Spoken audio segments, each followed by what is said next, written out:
Well, here we are, and we're in the middle bedroom, and we're getting dirty on the floor here, scraping up all the pigeon droppings that happened when I was doing the drywall mudding. And we're putting in a floating floor, so you kind of want to get it as smooth and flat as possible, because it's click-lock flooring instead of just being nailed in. And yeah, so we had a lot to scrape up here.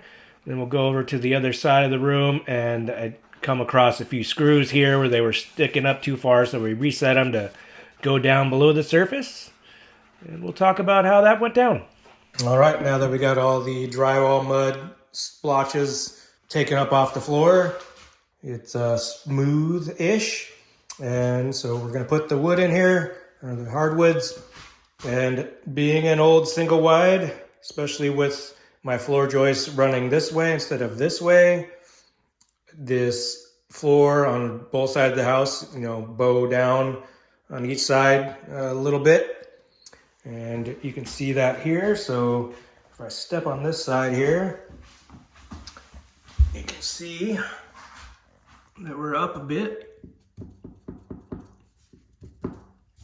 So, with this, it's just click lock flooring. So it's floating.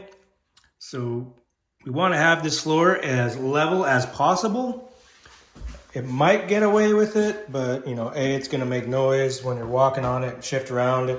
And this click lock stuff isn't very secure, so it's easy to pop out. So what we're going to do is put some, at least, this far out over here with some floor leveler.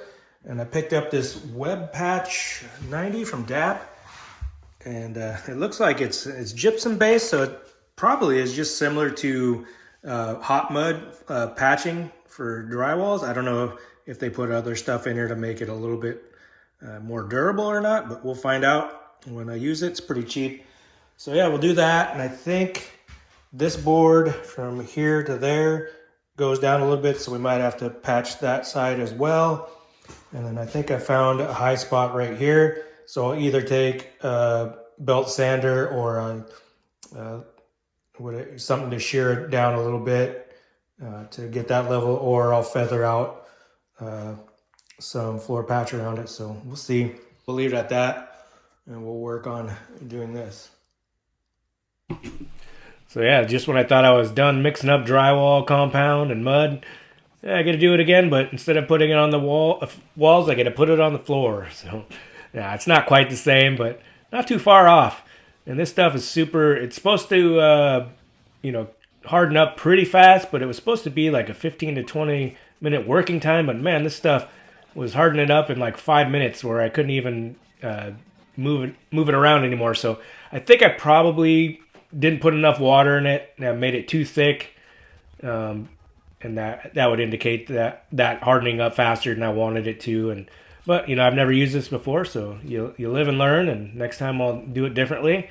And some videos I've watched, they weren't using the same materials, but they were definitely using stuff that was a lot more fluid, almost like a liquid, which makes sense because then when you put it down on the floor, it just goes to pools in the right spots. But anyway, I ended up getting out my hand planer to rough out that spot in the middle that was too high, and I think I did a decent job on that in the end. And then we're working here on the side where that little piece where the subfloors meet next to the wall dipped down a lot, so we sprayed a bunch in there, and we'll talk about how much fun we had doing that. All right, so here we are. I got the leveling compound down, and it should be dry enough. It's not perfect, but I think it's good enough to where, you got the flooring down, and it just, might move a little bit here and there in certain spots where it's not completely level. But as long as it's not a major movement, I'm A-okay with that. And then I shaved this part down, so it should be good there. Right, Cali dog. And adding the underlayment gives it a little more cushion, so that might help to even out pressure spots where it's, higher and lower and in certain spots. So hopefully that works out. And I do have this underlaying floor mat, a stack of it that came with the flooring. But I picked up a few of these rolls from the Habitat store for pretty cheap. This one has the sticky tape on one side, and then this white part flaps over, and then so you can tape the corresponding section to itself.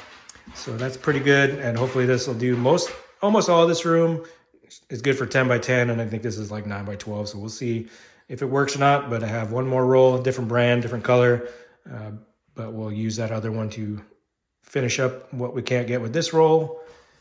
Yeah, so we'll start laying that down. I'm gonna lay it down this way because I'm probably gonna do this way with the flooring, and you don't want to have the seams possibly match up with one row, so it's better to do it, you know, where it matches up like this. So anyway, we'll get to work on that, and then we'll put some flooring down. Sound good, Callie? Yep. All right, so one step down, or 2 steps, or whatever, and one step closer to getting some flooring down. We're putting this underlayment in here, and I didn't think I was going to be able to get the whole room done with this run roll, but we ended up having just a little bit extra, so that's always good. And you can see I had pulled that little overlapping part out and then taken the tape covering off and sticking it down. I don't think it adhered too well because this stuff's probably old and it's, you know, not the most sticky adhesive on those tapes, but that stayed in place, so that's all that really matters. And we're just about ready to get started here. Yeah, buddy. All right, now that we got this down as good as we're gonna get it, and I was trying to figure out which way to orient the boards, you know, the long ways, either set them up like this or like this. And I've come across a few theories. Some people say you want the boards to be going perpendicular to the main light source. So that would mean I would want to do the boards this way instead of this way. But then other people say go with the longest wall, and I believe that's the longest wall here, and so put the boards this way. Then I've seen things where people are like do perpendicular to the floor joists, which my floor joists run this way, so it would mean I would want to go this way. So then you have the light going this way and the floor joist going this way, so you'd want the boards this way. But I don't know about that. I like the longest wall theory. Plus it matches the house design because it's, you know, a long house, so you want to have, it just feels like the length should go this way because of that. And then the grain up on my ceiling goes that way as well, so it would match. So we're gonna go that way and see what happens. Yeah, I forgot to mention, just pulled out some different random lengths of boards. You know, we have sets of lengths, and so I got some super small ones, some small ones, some medium ones, and I guess these are going to be pretty much the longest ones I have in this room. I have longer boards, but they're at the bottom of the stack, so we're not going to get to them in this room, which is fine because it's a small room, so having super long boards is not necessary in here. Well, look at that. We're starting it, putting some flooring down, off to the races here, as it were. And yeah, this is different. I've never done click lock flooring installation, and so this is new. I've only done stuff where you nailed it down to the subfloor. So yeah, it wasn't as clicky and locky as I expected it to be.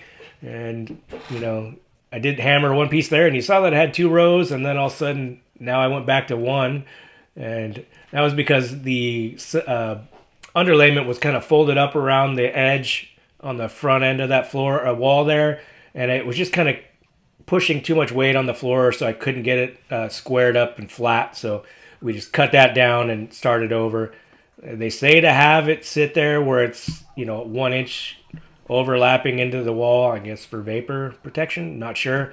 But yeah, like I said, it was just kind of making it really hard to get these first rows set down, so we just cut it and stuck that part underneath the drywall, so it was easier to lay the flooring down here. And I think it had some issues too with just flattening out because of the compound that I used there.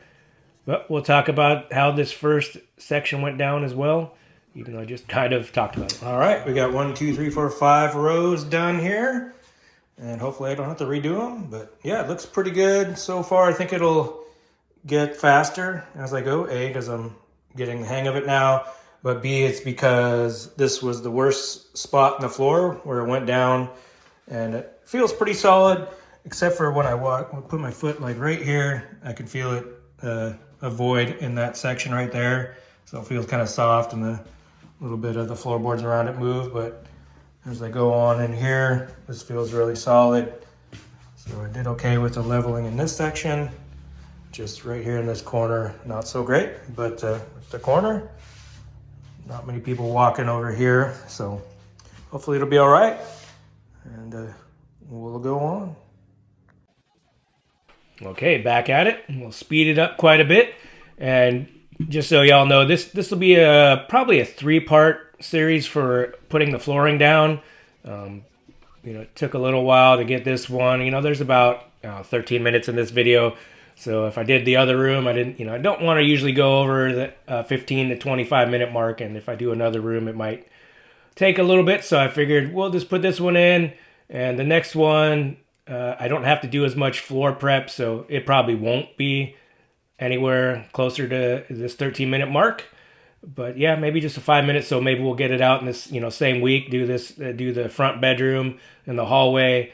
And then the third installment will be a few days later, showing the main room and bump out and all that stuff. So had to give my obligatory dog loving session there, as they always need that. But then we get to go back on it, and we're coming back to the end run of the room here, dividing it into the closet and into the hallway. Yeah, it turned out pretty well. I used the smaller pieces. I think I talked about that, and it worked out pretty well. And we'll give you an overview of the room as it was done. So anyway, enjoy that, and we'll catch you on the next one.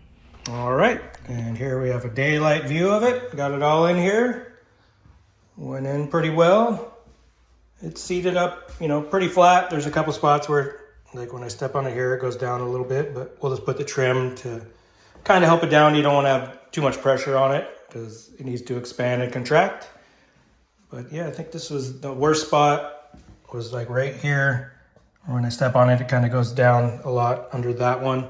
So, oh well, just put something there. Nobody's walking over there, so not a big deal. I'll just put this piece of wood up here to see if some of these gaps were too wide for trim, like right here, but it stayed under the trim piece, and that's pretty skinny. That's just bamboo flooring. I'm trying to figure out what I want to use for trim in here. I'm actually thinking about using that bamboo flooring as the window encasement. We'll see how it looks when you cut a piece off, what the grain looks like, or if there is grain or whatever. But anyway, I think the floor looks pretty good. I'm pretty happy with it. Just another step done in this room, although we're probably going to move everything from the room over into here. Hopefully not scratch anything when I move everything in here, so that I can start putting the flooring into that room. All right, here we go.